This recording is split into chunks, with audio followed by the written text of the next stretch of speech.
Ci siamo occupati spesso del degrado di alcuni quartieri delle città italiane. Da Padova arriva la storia di una personale battaglia di un cittadino che sta praticamente combattendo una sua personale resistenza. Se ne sono andati tutti, lui invece è rimasto. In via Cairoli, uno dei nuovi Bronx di Padova, a 5 minuti dal centro, l'ingegner Marco Trevisani è l'ultimo degli italiani. Un irriducibile che non si vuole arrendere al degrado e che per disperazione e rabbia sul terrazzo di casa ha piantato la bandiera italiana. Deve ricordare alle persone che sono qui sotto e che bivaccano, che spacciano, che si drogano, che urlano, che spaccano bottiglie, che non ci lasciano vivere, che ci minacciano.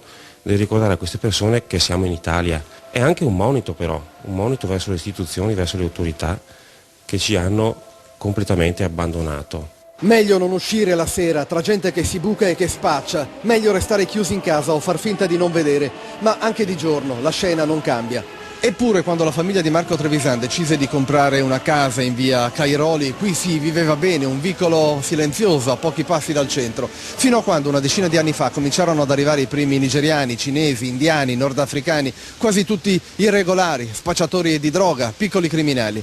Non si dorme di notte, bisogna guardare fiumi di urina per entrare a casa, gli amici non vengono a trovarti, i parenti non vengono più a trovarti.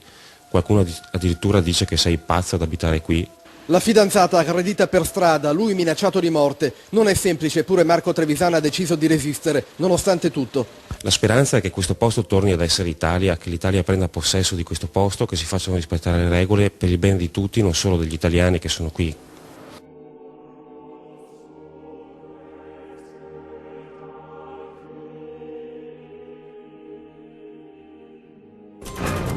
Da multietnica espone il tricolore non per razzismo, per difendere un po' di tranquillità. Ha 35 anni, è un ingegnere ed è rimasto l'unico italiano in una strada abitata completamente da extracomunitari, nordafricani, indiani, albanesi e ha appeso il tricolore al suo balcone, accade a Padova, siamo andati a vedere. Via Cairoli a Padova tra la stazione ferroviaria e Viale Codalunga, 300 metri della Padova che cambia e che cambia di corsa, tra voglia di restare e voglia di arrivare, tra novità e degrado, 300 metri tutti multietnici. Qui accanto lo spaccio e il centro servizi cinese, c'è da dire che qui i cinesi si sono comprati, ma gli italiani gliel'hanno venduta veramente a peso d'oro, una buona metà della strada. Altro angolo di mondo in questi 300 metri, lo spaccio gestito dai nigeriani.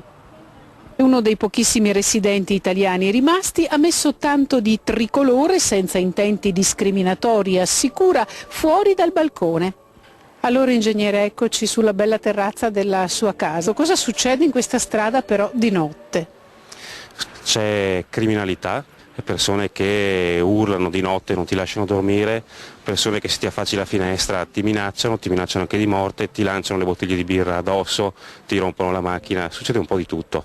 Il significato della bandiera non è assolutamente un significato razzista, anzi ci rappresenta tutti da nord a sud, chi è nato qui e anche chi per necessità ha scelto di venire in Italia.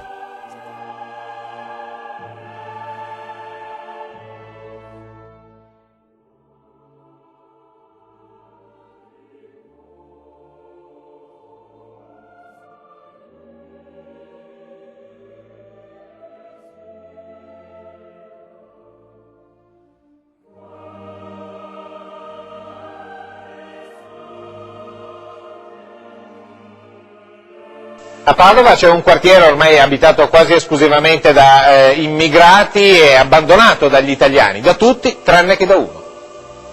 A parte me, tutti stanno levando le tende, stanno ammainando la bandiera tricolore e stanno issando la bandiera bianca. Questa bandiera inizialmente è stata messa da lei non per una provocazione. Prima di tutto per me è qualcosa che ci rappresenta tutti, è qualcosa di bello che ci rappresenta tutti ed è un simbolo di unità. Ha issato il suo vessillo contro illegalità e inciviltà, l'ultimo abitante italiano rimasto in una stradina del centro di Padova, un quartiere definito il ghetto, dove vivono ormai solo immigrati, in maggioranza clandestini.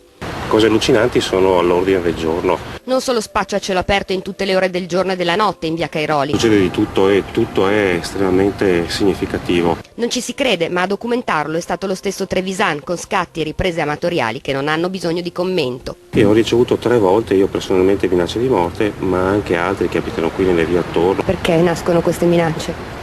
Perché chi non delinque, chi non degrada, dà fastidio in queste zone. Sono io l'emarginato. Facendo conoscere la sua opinione ai giornali e alla stampa, in qualche modo si mette ancora più in luce, quindi questo le creerà delle ripercussioni, non le teme? No, tutt'altro, penso che il fatto che si veda che c'è questa problematica sia un fortissimo stimolo per le autorità a intervenire, che è quello che speriamo. Ci sentiamo completamente abbandonati qui.